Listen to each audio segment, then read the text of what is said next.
Hi good morning. അപ്പോൾ ഇന്ന് നമ്മുടെ റെസിപ്പി എന്ന് പറയുന്നത് ഒരു നാടൻ ഒഴിച്ചുകറിയാണ്. ഒഴിച്ചുകറിയായിട്ട് കൂട്ടാം, നമുക്ക് തിക്കായിട്ട് മസാലക്കറിയായിട്ട് കൂട്ടാം, അല്ലെങ്കിൽ സദ്യയിൽ ഉണ്ടാക്കാൻ പറ്റുന്നതാണ്. പിന്നെ ഞാനിപ്പോൾ ഉണ്ടാക്കുന്നത് പുട്ടിൻ്റെ കൂടെയാണ്. പുട്ടിനും അപ്പത്തിനും ചപ്പാത്തിക്കും ഒക്കെ സൈഡ് ഡിഷായിട്ട് കഴിക്കാൻ പറ്റുന്ന നല്ലൊരു അടിപൊളി കറിയാണ്. അപ്പോൾ നമുക്ക് പല രീതിയിൽ എടുക്കാൻ പറ്റുന്ന കറിയാണ്. ഏത് സമയത്ത് വേണമെങ്കിലും ഉപയോഗിക്കാം. ബ്രേക്ക്ഫാസ്റ്റിനോ ഡിന്നറിനോ ലഞ്ചിനോ ഒക്കെ ഉപയോഗിക്കാൻ പറ്റുന്ന കറിയാണ്. നമ്മുടെ ഉരുളക്കിഴങ്ങും ചെറിയ ഉള്ളിയും ചേർത്തുള്ള മസാലക്കറി. സാധാരണ നമ്മൾ സവോളയും ഉരുളക്കിഴങ്ങും ചേർത്താണ് മസാലക്കറി ഉണ്ടാക്കാറുള്ളത്. കൂടുതലും ഉള്ളി ഉപയോഗിക്കാറില്ല.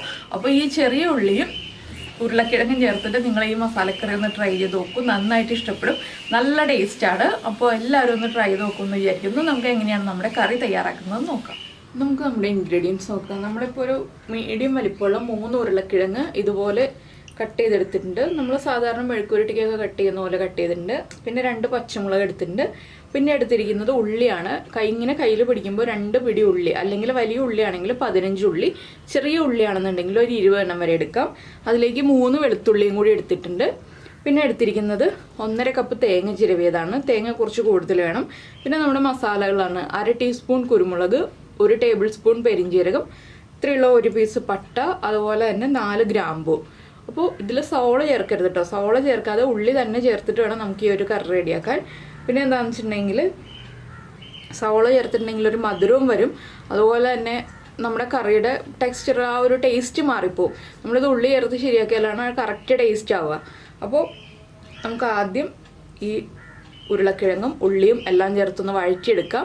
നിങ്ങൾക്ക് വെളുത്തുള്ളി കൂടുതൽ വേണമെന്നുണ്ടെങ്കിൽ കൂടുതൽ ചേർക്കാം കേട്ടോ. ഞാനിപ്പോൾ വലിയ വെളുത്തുള്ളി ആയതുകൊണ്ടാണ് 3 എണ്ണം എടുത്തിട്ടുള്ളത്. അതിനുശേഷം നമുക്ക് നമ്മുടെ അരപ്പ് റെഡിയാക്കി എടുക്കാം. അപ്പോൾ നമ്മുടെ ഉരുളക്കിഴങ്ങൊക്കെ വഴറ്റിയെടുക്കാനായിട്ട് ഒരു ചട്ടി വെച്ചിട്ടുണ്ട്. ഇതിലേക്ക് വെളിച്ചെണ്ണ ചേർക്കുക. വെളിച്ചെണ്ണയിൽ തന്നെ വഴറ്റണം കേട്ടോ, എങ്കിലേ ടേസ്റ്റ് ഉണ്ടാവുള്ളൂ. കുറച്ച് വെളിച്ചെണ്ണ മതി, ഒരുപാട് വെളിച്ചെണ്ണയൊന്നും വേണ്ട. ഒരു 1.25 ടീസ്പൂൺ വെളിച്ചെണ്ണ ചേർത്തിട്ടുണ്ട്. ഇതിലേക്ക് നമുക്ക് നമ്മൾ എടുത്തു വെച്ചിരിക്കുന്ന ഉള്ളി കട്ട് ചെയ്തത് ചേർക്കാം. അതുപോലെ തന്നെ വെളുത്തുള്ളി നമുക്ക് ചതച്ചും ചേർക്കാം, കട്ട് ചെയ്തും ചേർക്കാം, എങ്ങനെ വേണമെങ്കിലും ചേർക്കാം. ഞാനിപ്പോൾ വെളുത്തുള്ളി ജസ്റ്റ് 2ആയിട്ടൊന്ന് കട്ട് ചെയ്തിട്ട് കൊടുക്കുന്നേ ഉള്ളൂ. ഉള്ളിയും തീരെ ചെറുതായിട്ടല്ല കേട്ടോ കട്ട് ചെയ്തിട്ടുള്ളത്, കുറച്ച് തിക്നെസ്സോടു കൂടിയാണ് കട്ട് ചെയ്തിട്ടുള്ളത്. പിന്നെ നമ്മളെടുത്ത പച്ചമുളക് ഉണ്ടല്ലോ, പച്ചമുളകും ഒന്ന് സ്പ്ലിറ്റ് ചെയ്തിട്ട് ചേർത്ത് കൊടുക്കുക, അല്ലെങ്കിൽ ഇങ്ങനെ ചരിച്ച് കട്ട് ചെയ്തിട്ട് ചേർക്കാം. അതൊക്കെ എങ്ങനെ വേണമെങ്കിലും ചേർക്കാം. പച്ചമുളകിൻ്റെ എരിവ് നമുക്ക് ഈ കഷ്ണങ്ങളിലേക്ക് കിട്ടണം എന്ന് മാത്രമേ ഉള്ളൂ. ഇനി നമുക്കിതൊന്ന് നന്നായിട്ട് വഴറ്റിയെടുക്കാം. ഒരുപാട് ബ്രൗൺ ആയി പോകണ്ട.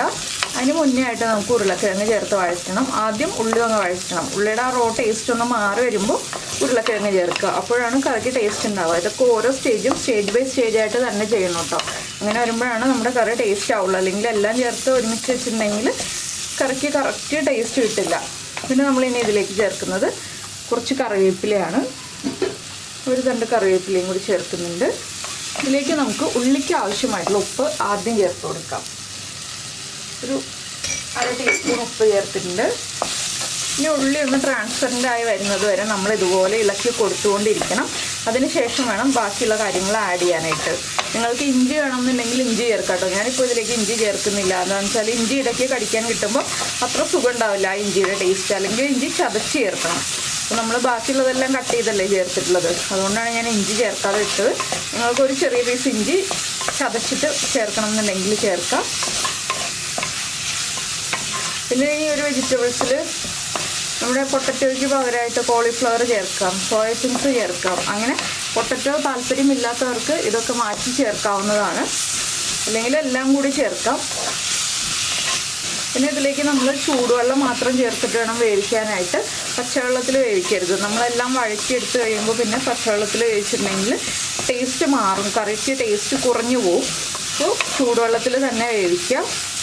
നമ്മുടെ ഉള്ളിയൊക്കെ ഒന്ന് ട്രാൻസ്പെറൻ്റ് ആയി വരുന്നുണ്ട്. നമുക്കിതിലേക്ക് നമ്മൾ കട്ട് ചെയ്ത് വെച്ചിരിക്കുന്ന ഉരുളക്കിഴങ്ങ് കഴുകിയതും കൂടി ഇട്ട് കൊടുക്കാം. ഉരുളക്കിഴങ്ങ് ഒരുപാട് വലിയ കഷ്ണങ്ങളായി പോവാതെ ശ്രദ്ധിക്കാം കേട്ടോ. അപ്പോൾ വേവ് വ്യത്യാസം വരും. ഉള്ളി വേഗം കുക്കായി കിട്ടുകയും ചെയ്യുമല്ലോ നമ്മൾ വഴറ്റിയതുകൊണ്ട്. ഇനി ഈ ഉരുളക്കിഴങ്ങും കൂടി ചേർത്ത് നമുക്കൊരു 5 മിനിറ്റ് വഴറ്റിയെടുക്കാം. ഉരുളക്കിഴങ്ങിലേക്ക് ആ ഉപ്പൊക്കെ ഒന്ന് പിടിച്ചു വരണം. അതുപോലെ തന്നെ ഞാനിപ്പോൾ കുറച്ച് മഞ്ഞൾപ്പൊടിയും കൂടി ചേർത്താണ് ഇതിലേക്ക്. ആ മഞ്ഞൾപ്പൊടിയും ഒക്കെ ഉരുളക്കിഴങ്ങിലേക്ക് പിടിച്ചു വരട്ടെ. 1/2 ടീസ്പൂൺ മഞ്ഞൾപ്പൊടി. ഇതൊരു 5 മിനിറ്റ് നമുക്ക് ഇടയ്ക്കിടയ്ക്ക് ഇളക്കി കൊടുത്ത് ഒന്ന് വഴറ്റിയെടുക്കാം. അപ്പോൾ ഉരുളക്കിഴങ്ങും ഒന്ന് ചെറുതായിട്ട് കുക്കായി കിട്ടും. അതിനുശേഷം നമുക്ക് ബാക്കിയുള്ള കാര്യങ്ങൾ ആഡ് ചെയ്യാം. അപ്പോൾ നമ്മൾ ഉള്ളിക്കുള്ള ഉപ്പ് മാത്രമേ ചേർത്തിട്ടുള്ളൂ. ഉരുളക്കിഴങ്ങിനുള്ള ഉപ്പ് ചേർക്കേണ്ട, കുറച്ച് കഴിഞ്ഞിട്ട് ചേർക്കാം. അപ്പോൾ നമ്മുടെ ഉരുളക്കിഴങ്ങൊക്കെ മിക്സ് ചെയ്തിട്ട് ഒരു 5 മിനിറ്റ് ആയി. ഇനി നമുക്ക് ഇതിലേക്ക് തിളപ്പിച്ച വെള്ളം ചേർക്കാം. ഇല്ലെങ്കിൽ വേറൊരു ഓപ്ഷൻ കൂടി പറയാം. അരപ്പ് റെഡിയാക്കിയിട്ട് അരപ്പ് ഒഴിച്ചിട്ട് വേവിക്കാം. ഞാനിപ്പോൾ ഇത് കുറച്ച് തിളപ്പിച്ച വെള്ളം ചേർത്ത് വേവിച്ചിട്ട് പിന്നെ അരപ്പ് റെഡിയാക്കുന്നുള്ളൂ. നിങ്ങൾക്ക് 2 ഓപ്ഷൻ ചെയ്യാം. അരപ്പ് ഒഴിച്ച് മാത്രം വേവിക്കാം, അപ്പോൾ കൂടുതൽ ടേസ്റ്റ് കൂടും. ഉരുളക്കിഴങ്ങിൻ്റെ ഒപ്പം നിൽക്കുന്ന രീതിയിൽ നമ്മൾ വെള്ളം ചേർത്തിട്ടുണ്ട്. ഇനി ഇതിലേക്ക് ഉരുളക്കിഴങ്ങിന് ആവശ്യമായിട്ടുള്ള ഉപ്പും കൂടി ചേർത്ത് കൊടുക്കുക. ഒരു 1/2 ടീസ്പൂൺ ഉപ്പും കൂടി ചേർത്തിട്ടുണ്ട്. ഇനി നമുക്കിതിവിടെ അടച്ചു വയ്ക്കാം. അടുത്തതായിട്ട് നമ്മുടെ അരപ്പ് റെഡിയാക്കി എടുക്കാം. അരപ്പിനുള്ള കാര്യങ്ങളെല്ലാം ഒന്ന് റോസ്റ്റ് ചെയ്തെടുക്കണം. ഇത് ലോ ഫ്ലെയിമിൽ വെച്ചിട്ട് കുക്ക് ചെയ്യാം കേട്ടോ. ആ സമയം കൊണ്ട് നമുക്ക് അരപ്പൊക്കെ റെഡിയാക്കി എടുക്കാം. നമ്മളിപ്പോൾ അരപ്പ് റെഡിയാക്കാനായിട്ട് ഒരു പാൻ വെച്ചിട്ടുണ്ട്. ഇതിലേക്ക് വെളിച്ചെണ്ണ ഒഴിക്കാം. വെളിച്ചെണ്ണയിൽ തന്നെ റെഡിയാക്കിയാൽ കറക്റ്റ് ആ ഒരു ടേസ്റ്റ് വരുള്ളൂ കേട്ടോ. നാടൻ കറികളൊക്കെ വെളിച്ചെണ്ണയിൽ ഉണ്ടാക്കുമ്പോഴാണ് നമുക്ക് ടേസ്റ്റ് വരിക. അപ്പോൾ ഞാനിപ്പോൾ ഒരു 1.5 ടേബിൾ സ്പൂൺ വെളിച്ചെണ്ണ ഒഴിക്കുന്നുണ്ട്.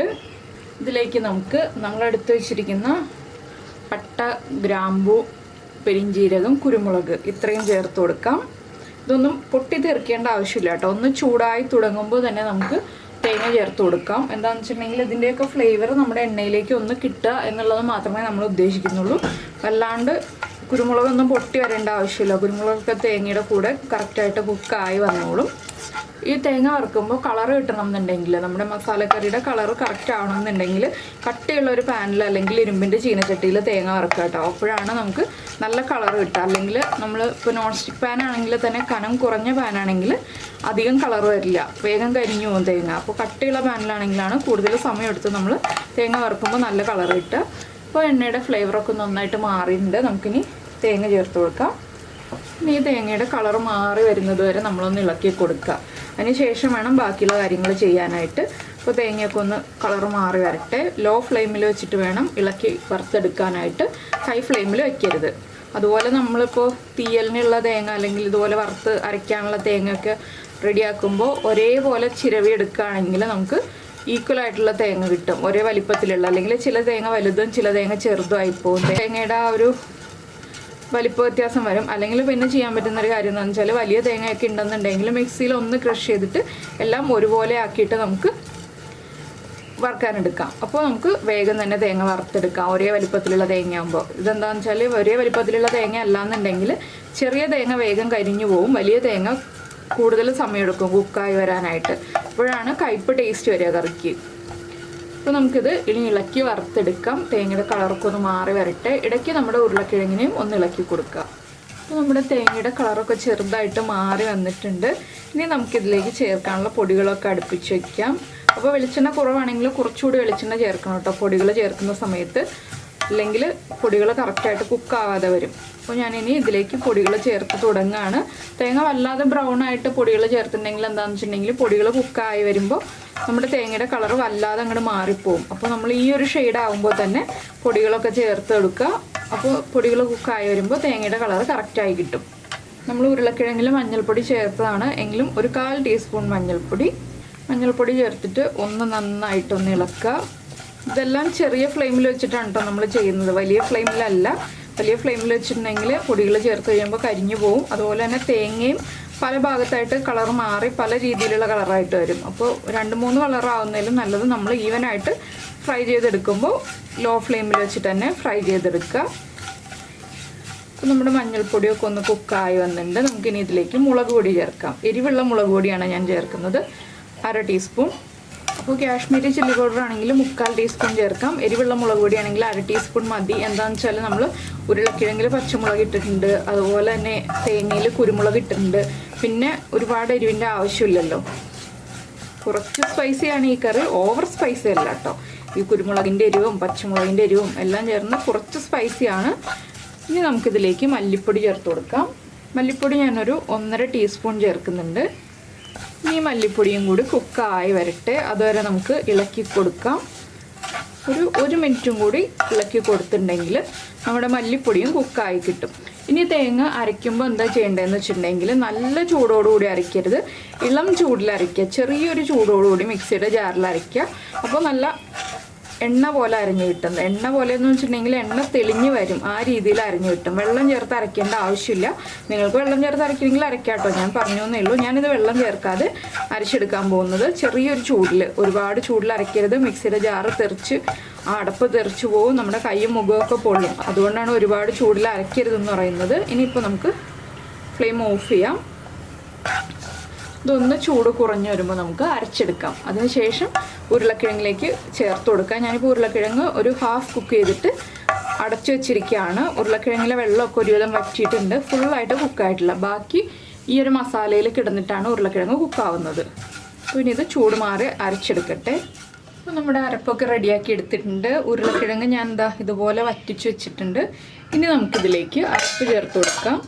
അരപ്പ് എണ്ണ പോലെ എന്ന് പറഞ്ഞാൽ ഇതുപോലെ എണ്ണ പോലെ തന്നെ അരച്ചെടുത്തിട്ടുണ്ട് കേട്ടോ. ഇനി ഇതിലേക്ക് നമുക്ക് വെള്ളം ചേർക്കണം. എന്താണെന്ന് വെച്ചാൽ നമ്മുടെ അരപ്പ് കഷ്ണങ്ങളിലേക്ക് പിടിക്കാൻ ആവശ്യമായിട്ടുള്ള വെള്ളം മിക്സിയുടെ ജാറിലേക്ക് ചേർത്തിട്ട് ഒന്ന് നമുക്ക് ഇതിലേക്ക് ഒഴിച്ചു കൊടുക്കാം. സാധാരണ നമ്മൾ അരയ്ക്കുമ്പോൾ വെണ്ണ പോലെയെന്ന് അറിയാം. ഇതിപ്പോൾ വറുത്തിട്ട് അരയ്ക്കുമ്പോൾ വെണ്ണ പോലെയെന്ന് പറയാൻ പറ്റില്ല, അതുകൊണ്ടാണ് ഞാൻ എണ്ണ പോലെയെന്ന് പറഞ്ഞത്. ഇനി അരപ്പ് കഷ്ണങ്ങളിലേക്കൊക്കെ നന്നായിട്ട് പിടിച്ച്, നിങ്ങൾക്ക് ചോറിന് കറി ആയിട്ടാണെന്നുണ്ടെങ്കിൽ കുറച്ച് കുറുകിയിരിക്കുന്ന രീതിയിൽ തയ്യാറാക്കാം.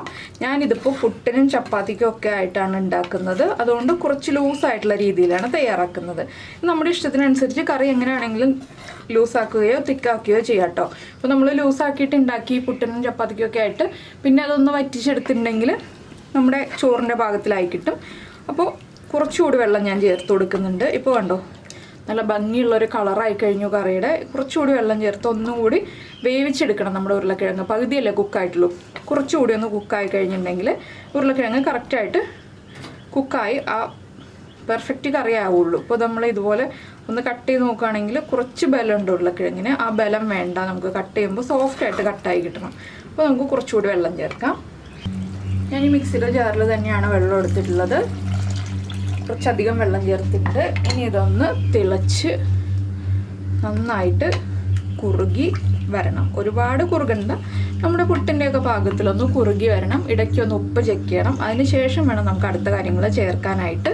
പിന്നെ നിങ്ങൾക്ക് ഇതിലേക്ക് വറവിടണം എന്നുണ്ടെങ്കിൽ വറവിടാം. ഞാനിപ്പോൾ വറവിടുന്നില്ല കേട്ടോ, ഞാനിതിലേക്ക് വേപ്പില മാത്രമേ ചേർക്കുന്നുള്ളൂ. വറവിട്ടുണ്ടെങ്കിൽ പിന്നെയും വെളിച്ചെണ്ണയാണല്ലോ, ഒരുപാട് വെളിച്ചെണ്ണ യൂസ് ചെയ്യണ്ടല്ലോ എന്ന് വിചാരിച്ചിട്ടാണ് ഞാൻ വറവിടാത്തത്. വറവിടേണ്ട സ്റ്റേജ് ആകുമ്പോൾ പറയാം കേട്ടോ. അപ്പോൾ അതിനി ഇവിടെ ഇരുന്നിട്ട് തിളയ്ക്കട്ടെ. അപ്പോൾ നമ്മുടെ കറി റെഡി ആയി കഴിഞ്ഞു. ഉരുളക്കിഴങ്ങൊക്കെ കുക്കായിട്ടുണ്ട്. നിങ്ങൾക്ക് ഇത്രയും ഗ്രേവി വേണ്ടാന്നുണ്ടെങ്കിൽ വീണ്ടും വറ്റിച്ചെടുക്കാം കേട്ടോ. ഞാനിതിപ്പോൾ ഒരു 5 മിനിറ്റ് തിളച്ച് കഴിഞ്ഞിട്ട് അടച്ചു വെച്ചിരിക്കുകയായിരുന്നു. ഇനിയിപ്പോൾ വീണ്ടും ഒരു 5 മിനിറ്റ് അടച്ചു വെച്ചിട്ടുണ്ടെങ്കിൽ വീണ്ടും കുറുകി കിട്ടും. അപ്പോൾ കുറുകിയ കറി മതിയെന്നുണ്ടെങ്കിൽ ആ രീതിയിൽ എടുക്കുക. ഉരുളക്കിഴങ്ങൊക്കെ കറക്റ്റായിട്ട് കുക്കായിട്ടുണ്ട്. ഇനി നമുക്കിതിലേക്കൊരു 1/2 ടീസ്പൂൺ ഗരം മസാലപ്പൊടി ചേർക്കാം. നമ്മൾ ഗരം മസാല കുറച്ച് സ്പൈസസൊക്കെ വറുത്ത് അരച്ചിട്ടുണ്ടെങ്കിൽ കുറച്ച് ഗരം മസാലപ്പൊടി ലാസ്റ്റ് ചേർക്കുമ്പോൾ നല്ലൊരു ഫ്ലേവർ കിട്ടും നമ്മുടെ കറിക്ക്. അപ്പോൾ നിങ്ങൾ ഈ രീതിയിൽ ഉള്ളി മാത്രം ചേർത്ത് ഉരുളക്കിഴങ്ങ് ഇതുപോലെ കറി ഉണ്ടാക്കിയിട്ടില്ലെങ്കിൽ ഉറപ്പായിട്ടൊന്ന് ട്രൈ ചെയ്ത് നോക്കിക്കൊള്ളൂ കേട്ടോ. പിന്നെ നിങ്ങൾ സവാള ചേർത്തിട്ട് കറി ഉണ്ടാക്കില്ല, ഉള്ളി ചേർത്തിട്ടേ കറി ഉണ്ടാക്കുള്ളൂ. ഉള്ളി നന്നാക്കാനുള്ളൊരു ബുദ്ധിമുട്ട് മാത്രമാണ് എല്ലാവരെയും ഈ ഒരു കറി ഉണ്ടാക്കുന്നതിൽ നിന്ന് പുറകോട്ട് വലിക്കുന്നത്. അപ്പോൾ എന്തായാലും ഒന്ന് ട്രൈ ചെയ്ത് നോക്കിക്കോളൂ. അപ്പം നല്ല ചെറിയ ഉള്ളി ഇട്ടാണെങ്കിൽ അതാണ് ഏറ്റവും ടേസ്റ്റ്. പിന്നെ നമ്മളൊക്കെ ഇപ്പോൾ എപ്പോഴും വാങ്ങിക്കുന്നത് വലിയ ഉള്ളിയാണല്ലോ. ചെറിയ ഉള്ളി നന്നാക്കി എടുക്കുന്ന ബുദ്ധിമുട്ട് ഉള്ളതുകൊണ്ട് നമ്മൾ കുറച്ചുകൂടി വലിപ്പമുള്ള ഉള്ളിയാണ് വാങ്ങിക്കുക. അപ്പോൾ ചെറിയ ഉള്ളിയാണെങ്കിൽ ടേസ്റ്റാണ്. അതുപോലെ തന്നെ ഉള്ളി കട്ട് ചെയ്യണമെന്നില്ല, ചെറുതാണെങ്കിൽ മുഴുവനായിട്ട് തന്നെ ഇട്ട് കൊടുക്കാം നമുക്ക്. അപ്പോൾ ഇനി ഇത് ലോ ഫ്ലെയിമിൽ വെച്ചിട്ട് എണ്ണ തെളിയുന്നത് വരെ നമുക്ക് തിളപ്പിച്ചെടുക്കാം. എണ്ണ തെളിയണം എന്ന് നിർബന്ധമൊന്നുമില്ല, ഞാൻ ജസ്റ്റ് പറഞ്ഞു എന്നേ ഉള്ളൂ. നിങ്ങൾക്ക് അങ്ങനെ വേണമെങ്കിൽ അങ്ങനെ ചെയ്യാം. ഉപ്പും എരിവും ഒക്കെ ഒന്ന് ചെക്ക് ചെയ്യുക. ഉപ്പ് കുറവാണെങ്കിൽ ഉപ്പ് ചേർത്ത് കൊടുക്കുക, എരിവ് കുറവാണെങ്കിൽ കുറച്ച് കുരുമുളക് പൊടി ചേർത്ത് കൊടുക്കുക. മുളക് പൊടിയൊന്നും ചേർക്കരുത്, ഇനി കുരുമുളക് പൊടി മാത്രം ചേർക്കുക. അതുപോലെ തന്നെ എരിവ് കൂടുതലാണെങ്കിൽ ഒരു 2 പിഞ്ച് പഞ്ചസാര ചേർത്ത് കൊടുക്കുക. അപ്പോൾ ഞാൻ ഉപ്പ് എരിവൊക്കെ ചെക്ക് ചെയ്യട്ടെ. ഉപ്പും എരിവും എല്ലാം പാകത്തിനാണ്. ഈ സമയത്താണ് നമ്മൾ വറവിടുന്നുണ്ടെങ്കിൽ കറി ഓഫ് ചെയ്യുക.